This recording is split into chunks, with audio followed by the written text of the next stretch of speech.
तो अब हम लोग शुरू करने जा रहे हैं एनसीईआरटी मैथ्स का चैप्टर नंबर 3 जिसका नाम है pair of linear equations in two variables. और एक्सरसाइज हमारी चल रही 3.1। हम करने जा रहे हैं क्वेश्चन नंबर 2। क्वेश्चन नंबर 2 जो हमें ये कह रहा है, आप अपने सामने बुक ओपन कर लीजिए और क्वेश्चन को रीड करिए। क्वेश्चन क्या कह रहा है? On comparing the ratios a1/a2, b1/b2 and c1/c2, find out whether the lines representing the following pairs of linear equations intersect at a point, are parallel और coincident। सबसे पहले हम इस क्वेश्चन को समझते हैं। क्वेश्चन में ये कह रहा है कि हमारे पास हर क्वेश्चन के 3 पार्ट हैं, फर्स्ट सेकंड थर्ड।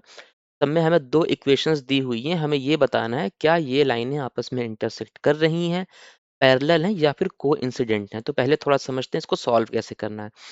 सॉल्व करने से पहले हमें क्या करना है, जो भी इक्वेशंस हमारे पास में दी है उसको हमें स्टैंडर्ड इक्वेशन से कंपेयर करना है और a1 a2 b1 b2 c1 c2 find करना है। फॉर एग्जांपल, पहले क्वेश्चन में जो इक्वेशन है 5x माइनस 4y प्लस 8, पहले क्वेश्चन में जो इक्वेशन दी है वो है 5x minus 4y plus 8 is equal to 0। तो a1 हो जाएगा 5, b1 हो जाएगा माइनस 4 और c1 हो जाएगा 8। ऐसे दूसरी इक्वेशन लिख के हमारे a2 b2 और c2 में फाइंड हो जाएंगे। तो जब हमारे पास a1 b1 c1 a2 b2 और c2 आ जाएंगे, फिर हमें उनका रेशियो निकालना है। 3 केस बनते हैं। केस फर्स्ट क्या होता है? केस फर्स्ट में क्या होता है कि अगर आपका a1 by e2 is not equal to b1 by b2, अगर a1 बाई e2 और b1 बाई b2 इनका रेशियो, अगर a1 a2 b1 b2 का रेशियो अगर इक्वल नहीं है, इसका मतलब लाइन हमारी इंटरसेक्टिंग होगी। और इस कंडीशन में हमें सिर्फ एक सोल्यूशन मिलता है, यूनिक सोल्यूशन। मतलब x और y की एक ही वैल्यू मिलेगी, हमें दो वैल्यू या नहीं मिलेंगी। केस सेकंड क्या होता है कि अगर a1 बाई e2 बराबर है b1 बाई b2 के, अगर ये बराबर हो रहे हैं तो हमें चेक करना है क्या इनका रेशियो c1 बाई c2 के बराबर है या नहीं। अगर c1 बाई c2 के बराबर नहीं है, दैट मीन्स हमारी लाइनें आपस में पैरेलल हैं और हमें कोई सोल्यूशन नहीं मिलने वाला है। और केस थर्ड जो होता है कि a1 by a2 b1 by b2 के बराबर है, और अगर ये c1 बाई c2 के भी बराबर है, ये रेशियो तीनों आपस में बराबर है, दैट मीन्स हमारी लाइन जो है वो को इंसिडेंट है। इस केस में हमें इनफाइनाइट सॉल्यूशंस मिलेंगे। अब हम क्वेश्चंस को करना शुरू करते हैं और पता करते हैं कि हमारी लाइनें किस तरह की हैं। तो सबसे पहले इस क्वेश्चन का जो फर्स्ट पार्ट है, यहाँ पर हमें जो 2 इक्वेशंस मिल रही हैं वो है 5x minus 4y plus 8 is equal to 0, और जो सेकंड है वो है 7x plus 6y minus 9 is equal to 0। तो अब एक काम करते हैं, यहाँ से हम a1 b1 c1 और a2 b2 c2 की वैल्यू लाते हैं। a1 is equal to, a1 जो हमारा आ रहा है वो आएगा 5, b1 हमारा होगा माइनस का 4 और c1 हमारा होगा 8, a2 हमारा हो जाएगा 7, b2 हमारा हो जाएगा 6 और c2 हमारा हो जाएगा माइनस का 9। तो हम पहले a1 बाई a2 निकालते हैं और यहाँ से निकालेंगे क्या, b1 by b2। a1 by a2 हमारा आएगा 5/7 और b1 बाई b2 हमारा आएगा -4/6। तो हमें ये साफ साफ दिख रहा है कि 5/7 is not equal to -4/6। 5/7 is not equal to -4/6। तो हम ये कह सकते हैं कि ये लाइंस कैसी है हमारी, ये कैसा केस बना, ये हमारा केस 1 बना जिसमें ये इंटरसेक्टिंग लाइंस हैं। तो हम यहाँ पे आंसर में लिख देंगे लाइंस आर इंटरसेक्टिंग, ये एक दूसरे को किसी एक पॉइंट पर काट रही हैं। और यहाँ पे हमसे सिर्फ इतना ही पूछा गया, यही बताना है कि ये किस तरह की लाइन होंगी। तो हमने लिख दिया लाइंस आर इंटरसेक्टिंग और ये हो जाएगा हमारा आंसर। अब चलते हैं इस क्वेश्चन के सेकंड पार्ट पे। सेकंड पार्ट में जो हमें इक्वेशंस दी हुई हैं वो है 9x plus 3y plus 12 is equal to 0, और सेकंड इक्वेशन है 18x plus 6y plus 24 is equal to 0। फिर यहाँ से निकालेंगे हम a1 b1 c1 a2 b2 और c2। देखिए हर क्वेश्चन को करने का एक प्रोसीजर होता है, एक प्रोसेस होता है। आपको क्वेश्चन उसी प्रोसेस से करना है। आप अपनी प्रोसेस खुद भी बना सकते हैं कि आपको किस तरीके की चीज़ों को कैसे अरेंज करके लिखना है। a1 हमारा है 9, b1 हमारा है 3 और c1 हमारा है 12, a2 हमारा आ रहा है 18, b2 है 6 और c2 की वैल्यू है 24।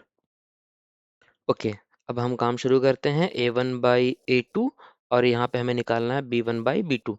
a1/a2 आ रहा है 9/18, या इस सॉल्व करने के बाद में, कट करने के बाद में 1/2 भी आ जाएगा। ये क्या आएगा, 9 वन ज़ा 9, और ये 1/2 बन जाएगा। a1/a2 की वैल्यू 1/2।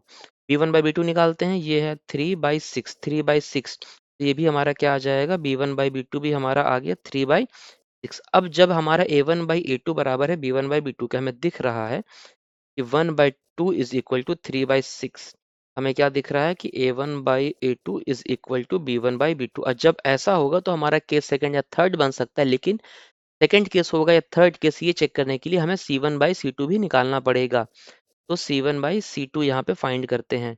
c1 हमारा है 12, c2 हमारा है 24, और ये 12 वन ज़ा 12, 12 टू ज़ा 24। c1/c2 की वैल्यू आ जाएगी 1/2। तो a1/a2 बराबर है b1/b2, और ये बराबर है c1/c2 के। तो अब जब ये कंडीशन है तो हमें चेक करना होगा कि ये कौन सी कंडीशन है जहाँ पे तीनों आपस में बराबर हैं। ये हमें दिख रहा है, ये हमारा है केस थर्ड। केस थर्ड का मतलब कि ये लाइनें आपस में कैसी को इंसिडेंट हैं, और इसके होंगे इनफाइनाइट मेनी सॉल्यूशंस। तो यहाँ पे हम लिख देंगे लाइन्स आर, लिखते हैं हम यहाँ पे आंसर लिखेंगे लाइन्स आर को इंसिडेंट, और यही हो जाएगा हमारा आंसर। अब करते हैं इसका लास्ट और थर्ड पार्ट। थर्ड पार्ट में हमें क्या इक्वेशंस दी हुई हैं, हमें इक्वेशंस दी हैं 6x minus 3y plus 10। Equation है 6x minus 3y plus 10 is equal to 0, और दूसरी इक्वेशन है 2x minus y plus 9 is equal to 0। अब हम फिर से क्या करना है, हमें निकालना है a1, a2, b1, b2, c1 और c2। a1 हमारा है 6, b1 हमारा है -3, और c1 है 10। a2 की वैल्यू है 2, b2 की वैल्यू अब यहाँ पर कुछ नहीं है तो हम क्या मानेंगे कि 1 है, और माइनस लगा है तो -1। b2 की वैल्यू है -1, और c2 की वैल्यू है 9। सबसे पहले रेशो निकालेंगे a1/a2 का, जो आ रहा है 6/2, और सॉल्व करने के बाद a1/a2 की वैल्यू आ रही है 3/1, 2 3 जा 6। ओके, अब हम निकालेंगे b1/b2 की वैल्यू आ रही है -3/-1, और सॉल्व करने के बाद माइनस से माइनस कैंसिल आउट हो जाएगा, इसकी भी वैल्यू आ रही है 3/1। इसका मतलब कि हमें ये तो मिल गया कि हमारा जो a1/a2 है ये बराबर है b1/b2 की। इसका मतलब अब हमें क्या चेक करना है, हमें c1/c2 की वैल्यू चेक करनी है, इसका रेशियो चेक करना है। आइए ये भी करके देख लेते हैं। c1/c2 हमारा हो जाएगा 10/9, और ये किसी भी तरह से कैंसिल आउट नहीं होंगे, तो इसकी वैल्यू 10/9 ही रहेगी, which is not equal to c1/c2। हमें दिख रहा है कि इसके बराबर नहीं है। तो जब ऐसा केस बनेगा, इस कंडीशन में क्या होगा, ये हमारी कौन सी कंडीशन है, ये हमारी कंडीशन आएगी condition number second, case number second है, जहां a1/a2 का रेशियो तो बराबर है, लेकिन c1/c2 का रेशियो बराबर नहीं है। इस कंडीशन में लाइंस हमारी कैसी होंगी, पैरेलल होंगी, मतलब कि हमें मिलेंगे नो सॉल्यूशन। तो हम यहाँ पर साफ साफ लिख देंगे आंसर में लाइन आर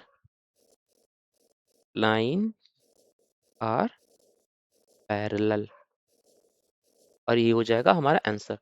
किसी भी बच्चे को किसी भी तरह की कोई दिक्कत अगर हो रही है, कंफ्यूजन हो रही है, आंसर समझ में नहीं आ रहा है, तो वो हमसे हमारे टेलीग्राम चैनल पर जुड़ सकता है, जिसका लिंक हमने अपने डिस्क्रिप्शन में दे दिया है। वहाँ पर आपको सॉल्यूशन प्रोवाइड करा दिया जाएगा। Okay, thank you so much.